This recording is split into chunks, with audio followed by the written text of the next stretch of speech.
10 things you should know about Chet Holmgren. He's likely to be one of the first 3 players chosen when he enters the NBA draft. This is what you should know about him, as he might be playing for or against your team in the near future. Number 10. Learning basketball. In 3rd grade, Holmgren's dad took him to an AAU development coach, Brian Sandifer, who had success in developing raw prospects.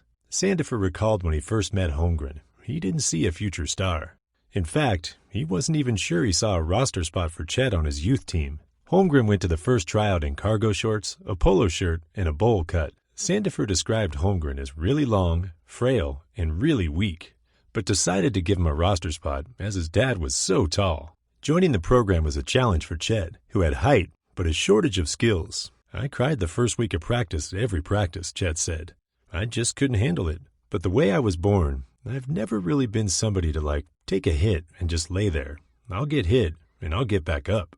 Over time, his inside-outside game developed, as his father taught Chet some big man fundamentals, like how to box out for a rebound and how to avoid fouling with your body when blocking shots. Sandifer focused on getting Holmgren to develop his perimeter game by having him work on guard skills and having him play guard with older age groups.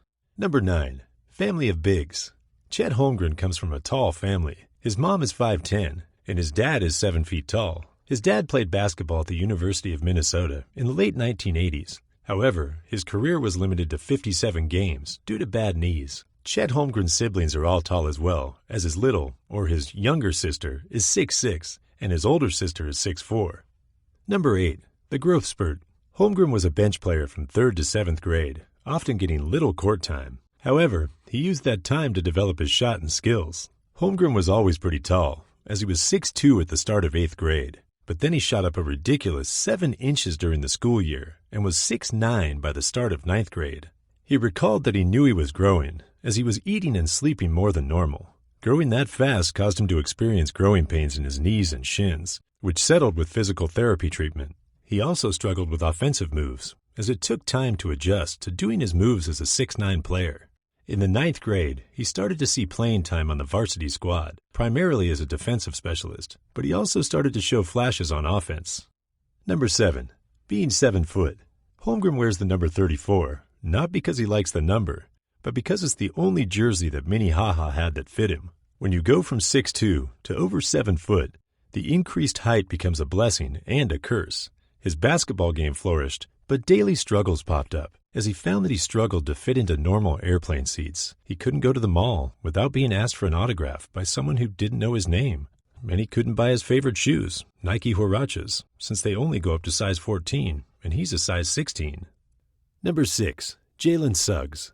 Holmgren has played with and followed in Jalen Suggs' footsteps. They were both on the same AAU team, and in 6th grade, Chet followed Jalen to Minnehaha, a prestigious private Christian school. The obvious difference between Suggs and Holmgren was the development timeline, as it was clear that Jalen was always destined for stardom, but not so much for Holmgren. With Suggs recalling, "We thought he'd be good," Suggs went on to say. "We just didn't know he'd be this good. We didn't know he'd be this tall. I can't wait to see what happens next." Holmgren followed Suggs to Gonzaga. However, they didn't play together as Suggs went pro. Holmgren and Paige Beckers showed their support for their friend Suggs when they sat courtside at his Las Vegas Summer League game. Number 5. Going viral. Holmgren has had good and bad viral moments. In 2018, he got the bad when he was posterized in the Minnesota 2A semifinal by an unranked recruit named Mitchell Plombin. The clip spread from social media to SportsCenter, where Holmgren was identified not by his name, but as the taller defender.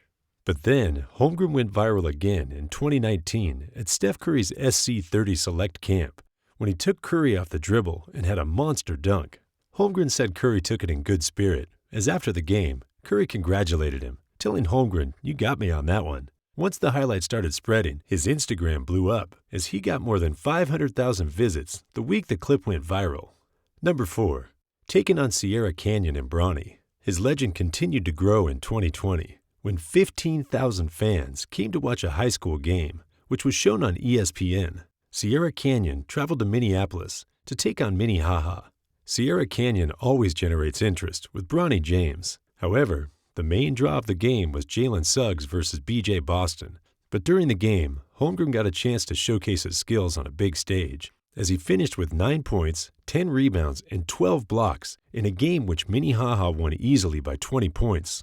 Number 3, he talks a lot of S. Holmgren says, "If I get cooking, then I'm going to let you know every time I get a bucket." Chet's friendship with high school teammate Sam Gonzalez demonstrates how he can be the guy that even his teammates hate. Gonzalez described how the two hated each other when Holmgren was a freshman in high school, which was based in large part on the fact that Holmgren thought of himself as better than he was and would trash talk even when it wasn't warranted. Holmgren himself describes himself as being way over the top, which was worse when he was young, saying, "I talk a lot of S, even when I don't have to." This is seen on a few clips. Watch as he torments a shooter from outside with indifference to him shooting, or when he's playing pickup and letting him know that white boys can play. We're not worried about that. Hey. White boys, yeah. Let's go. Number 2, NIL money. Chet Holmgren's popularity is likely allowing him to earn 6 figures, even while at Gonzaga. It's estimated that his social media presence alone allows him to earn $10K per post. However, this is less than his pal Paige Beckers, who earns an estimated $62K for her posts. In October 2021, Holmgren signed with WWE Sports to further capitalize on NIL, which was successful as he landed sponsorship deals with Topps, Yahoo Sports, and recently signed with Bose. He shilled for Bose on his Instagram account, saying, "Music is definitely part of my pregame routine." Number 1, will Holmgren be a boom or bust? At the time of this video, it's unclear if Holmgren will declare for the 2022 NBA Draft. Some, such as the Ringer's Bill Simmons, have suggested that Holmgren would benefit from another season of college ball to help him get stronger so he could hold up better to big bodies that he'll face in the pros, as he only weighs 195 pounds. However, the pull of the NBA will be strong, as it appears that he's a lock to be one of the top 3 picks in the draft. His supporters label him as a unicorn, as he has the height to guard bigs, but also has an all-around game that allows him to take players off the dribble and dominate from the outside. His detractors point to the lack of success with white American players and wonder if he's the second coming of Sean Bradley or Robert Swift. As well with any big man, health is always a concern. He's had good health so far, but can his hips, knees, and feet hold up to the rigors of the NBA? Or will he be a skinny Nikola Jokic, who's able to run a team from the point forward position? What do you think? Will Holmgren be better than Kevin Love?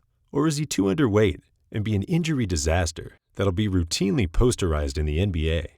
Leave your comments below. It'd be greatly appreciated if you could like the video if you enjoyed it, and support this channel by subscribing. Thanks for your time and watching this video.